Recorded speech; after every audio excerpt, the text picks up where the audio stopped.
In the story of British cinema, one key event is firmly established in the history books.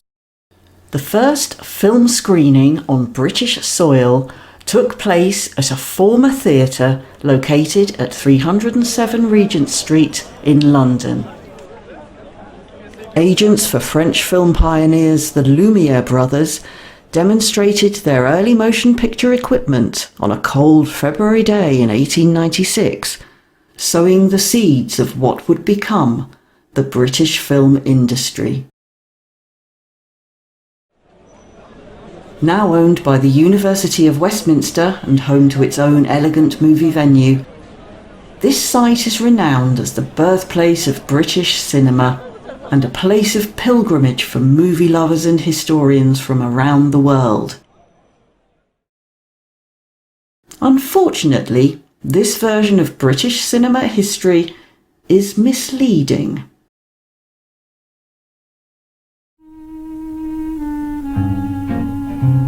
One month after the Lumiere screening at Regent Street, Britain's first dedicated venue for film screenings was established here at Piccadilly Mansions, an imposing 19th century structure subsequently obscured by the famous advertising hoardings of Piccadilly Circus.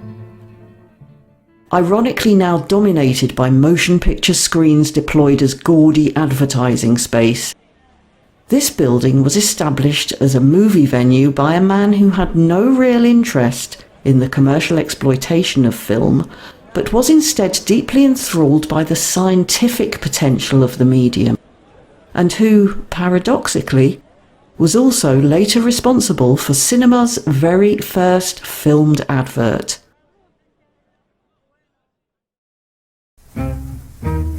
This same man had already staged a tentative demonstration of projected moving pictures on Friday the 10th of January 1896, a full 6 weeks prior to the Lumiere presentation in Regent Street.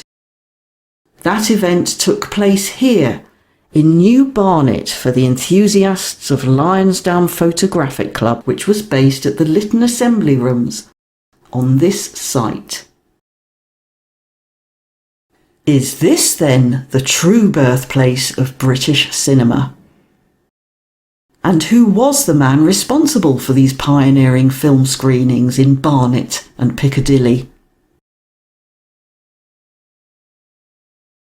That man was Mr. Birt Acres.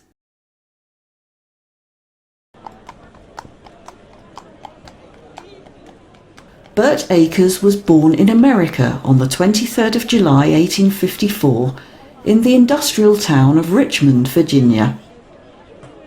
Following a childhood scarred by tragedy after both parents were murdered in the brutal early days of the American Civil War, at the age of 18 he left the country and moved to France, studying in Paris, where he would develop his lifelong passion for photography. Eventually, Acres moved to England, setting up home in the East London suburb of Hackney, where he soon found employment with the busy photographic studio of B.J. Edwards, quickly establishing a reputation as a rising star of the profession. He also began a relationship with a young Australian woman named Annie Cash, who was then living in nearby Clapton. Their romance blossomed, and by 1891 the couple had married, leaving Hackney and moving to the seaside resort of Ilfracombe.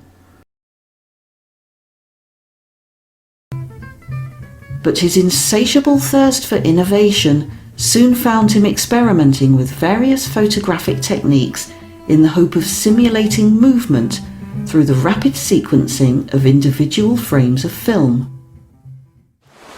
He soon became a familiar sight on the Ilfracombe coastline, wading through the sea taking pictures of cloud formations for use in his experiments.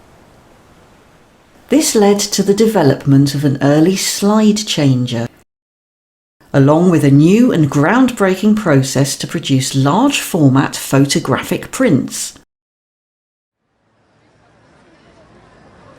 Returning to London, He exhibited his work at the Photographic Society of Great Britain in 1892, causing a sensation. 2 years later, his ongoing experiments led to several feet of blurred film being captured at the Henley Royal Regatta on the River Thames, and at this point he came to the attention of fellow film pioneer and businessman Robert William Paul. The Islington-born electrician had recently begun manufacturing unlicensed copies of the groundbreaking kinetoscope film viewer from premises in London's Hatton Garden. Developed in America by Thomas Edison and William Dixon, the kinetoscope is now regarded as the device which laid the foundations for future movie projection systems, and R.W. Paul was quick to appreciate its commercial possibilities.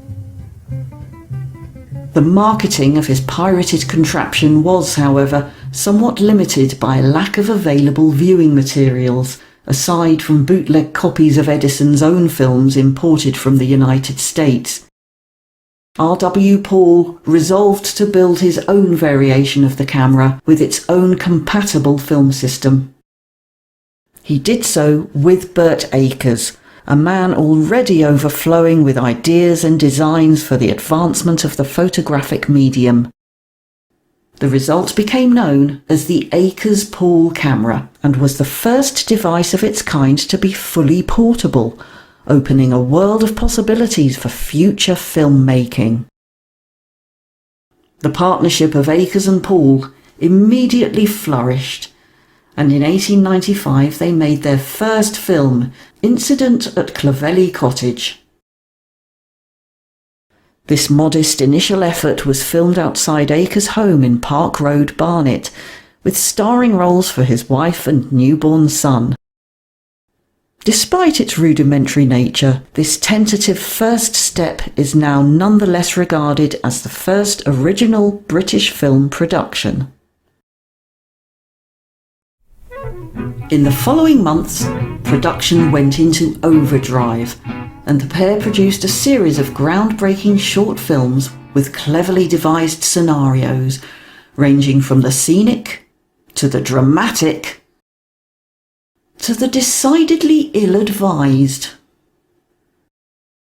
Akers and Paul signed a 10-year partnership agreement, but unfortunately their collaboration lasted mere months, before Paul's profit-driven sensibilities and Akers' quest for scientific excellence led to an explosive clash.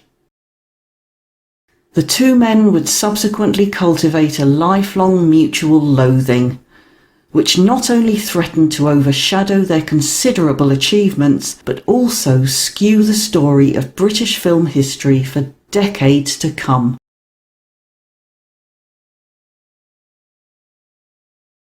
With his work now attracting international attention, Birt accepted a commission to produce further short films in Germany. During this interlude, he shot footage of the opening of the country's Kiel Canal, which earned a place in the history books as one of the first examples of filmed news coverage. Akers was also the first European filmmaker to have his work screened in America, when Thomas Edison included his Rough Sea at Dover in New York City's first major film exhibition, perhaps earning Akers the very first film review when the New York Times reported that his work amazed the audience. But Akers was soon back on British soil, where his focus began to move away from film production to the many challenges raised by the need for film projection. Along with the groundbreaking screenings at Barnet and Piccadilly, he staged further film shows around the country at a variety of venues, including the temporary home of the Royal Photographic Society here in London's Hanover Square, and a memorable presentation at the royal residence of Marlborough House during July 1896. This screening featured footage which Akers had earlier obtained in Cardiff, filming surreptitiously through a hole in the wall and capturing the Prince of Wales in the act of scratching his head. This breach of protocol caused a minor scandal in the press, while providing irrefutable proof of a senior royal indulging in normal human behaviour. Another filmmaking first. A month later, Akers claimed a further landmark in the history books when he shot and projected what may have been the world's first filmed advert, a short piece promoting Bryant and May matches, which was screened during the Grand East London exhibition at the newly built People's Palace on Mile End Road.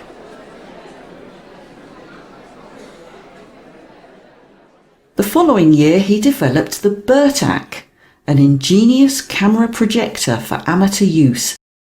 Widely admired, but not a financial success, the perceived failure of the project coincided with Akers' own gradual disillusionment with the direction taken by commercial cinema.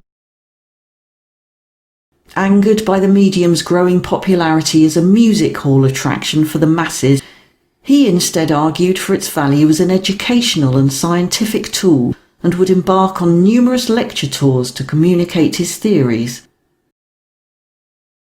Ultimately, Akers withdrew from the world of cinema exhibition and concentrated on his own film processing and celluloid manufacturing businesses, continuing to demonstrate his flair for innovation, but also his lack of commercial acumen, which eventually led to bankruptcy.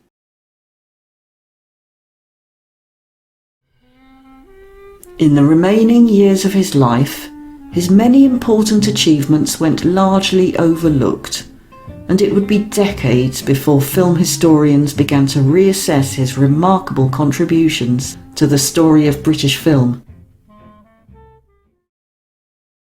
Akers died on the 27th of December 1918 at the London Hospital in Whitechapel, a site which survives today as Tower Hamlets Town Hall.